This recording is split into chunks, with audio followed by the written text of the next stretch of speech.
Hey guys, welcome to the channel. My name's Alan Sams, and today we're taking a look at my Sterling by Man Stingray Ray34 FM. The FM standing for the flame maple top, as you can see here. It is a veneer, but it still looks really nice. Anyway, I decided recently I wanted to add a Stingray to my collection, but decided I'd go with the Sterling. But my only concern about a Sterling was I've owned them in the past, and they can be pretty weighty. I've seen them up to 11.5 pounds. So I was really looking for something that would be like 9 pounds or under. Recently, and so that kind of brings me to the next thing I want to talk about here. This video is not sponsored by anybody. This is all me. But I wanted to give a special shout out and a thank you to the Guitar Sloth, which is a company out of Ohio. They have a physical store, I believe, but they also have a reverb shop on reverb.com, and I'll put a link to their shop in the description of this video. And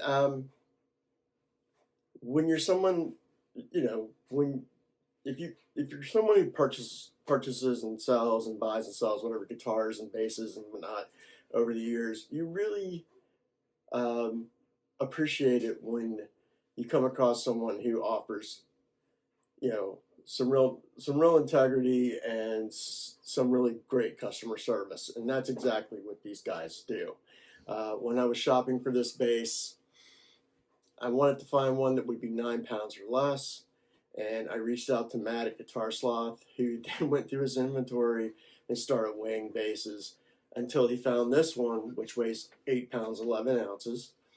He took pictures of it, sent it to me, and I can't tell you how much that impressed me. And so like I said, I'll put a link to their page in their shop in the description below. And let's get into the bass. So this is a Stingray from Sterling by Man. It's made in Indonesia. It's got 21 frets, rosewood fretboard, roasted maple neck. One thing in the past that I've noticed with Sterlings before is the neck can be a little rough. This is smooth. I mean, it's a really nice satin finish, very easy to play. Has open back tuners that are generic open back tuners, but I've banged around on this thing quite a bit, and it's staying in tune. So the tuners are doing their job. I originally thought I might put some hip shots on here, but I think I'm just going to leave them alone for now. Your bridge is it's like an old Man bridge, a very sturdy, very heavy bridge. A lot of good, it does its job. You got an Alnico 5 humbucker here with a active preamp. This is your volume, treble, mid, bass. And the bodywood is Nyota, which I think is kind of like a mahogany, with the maple top with a maple veneer, flame maple veneer on the top here. And I think you did an excellent job, man. I mean, for QC, and the frets are done really nice. The bass is nice and light, plays great, sounds great. And so with that, let's take a listen to it.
So my final thoughts on the Sterling by Music Man StingRay Ray34 FM. I think it's a cool bass. I think it's definitely it's a really great bass for the money, and you know, the whole experience so far with this bass has been fantastic. I gigged it last night. It's one that I'd probably like to hang on to for a while. Every time I get a hold of a nice lightweight instrument that plays well and sounds good, I like to hang on to them. So anyway, guys, I hope you've enjoyed the video. I hope you found some useful information here. And as always, I appreciate your support. If you're liking the videos, I hope you'll click the like button.